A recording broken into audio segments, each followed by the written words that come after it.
కేసీఆర్ పై కడియం శ్రీహరి చేసిన విమర్శలకు తాటికొండ రాజయ్య ఘాటుగా ప్రతిస్పందించారు. కేసీఆర్ ని బయటికి రా అంటున్నావు, ఆయనను చూస్తే తట్టుకోగలవా అంటూ మాజీ ఎమ్మెల్యే తాటికొండ రాజయ్య మండిపడ్డారు. కాళేశ్వరం వరప్రదాయిని అని ఆనాడు చెప్పి ఈరోజు కూలేశ్వరం అనడానికి కడియం శ్రీహరికి నోరెలా వస్తుందని ప్రశ్నించారు. 2009-2011 ఎన్నికల్లో నా చేతిలో చిత్తుగా ఓడిపోయిన కడియం శ్రీహరి కేసీఆర్ గారి దయతోనే ఎన్నో పదవులు అనుభవిస్తున్నారు. కాంగ్రెస్ కాసులకు అమ్ముడు పోయి బిడ్డ రాజకీయ భవిష్యత్తు కోసం పార్టీ మారిన నువ్వు కల్వకుంట్ల చంద్రశేఖరరావు గురించి మాట్లాడతావా అంటూ ఫైర్ అయ్యారు. పిచ్చిలేసినట్లు మరి కల్వకుంట్ల కుటుంబం గురించి మాట్లాడినట్టు తెలుస్తా ఉంది. అది నోరా మోరా నాలుక తాటిమట్టన్నంత రోతగా ఆయన మాట్లాడిన విధానం చూస్తే సభ్య సమాజం సిగ్గుపడేటట్టుంది.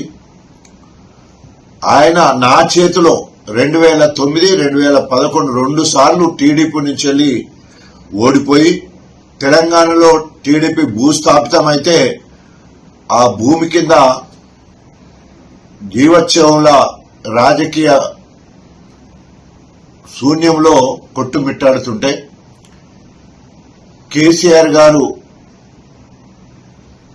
దయాదాక్షిణ్యాలతో ఆయనను టీఆర్ఎస్ పార్టీలో చేర్చుకోవడమే కాకుండా తన జీవితంలోనే అత్యుత్తమమైన డిప్యూటీ సీఎం పదవి ఇచ్చి, అంతకుముందే ఎంపీ ఇచ్చి, 2 సార్లు ఎమ్మెల్సీ ఇచ్చి, విద్యాశాఖ మంత్రి ఇచ్చి 10 సంవత్సరాలు ఫ్రీగా ఉండకుండా అన్ని చట్టసభల్లో పనిచేసే విధంగా కార్యక్రమం చేసి ఆఖరికి ఎగనామాలు చెప్పి పోయే ముందు కూడా ఆయన బీఆర్ఎస్ పార్టీ ఎమ్మెల్యేగానే బయటికి పోవడం జరిగింది.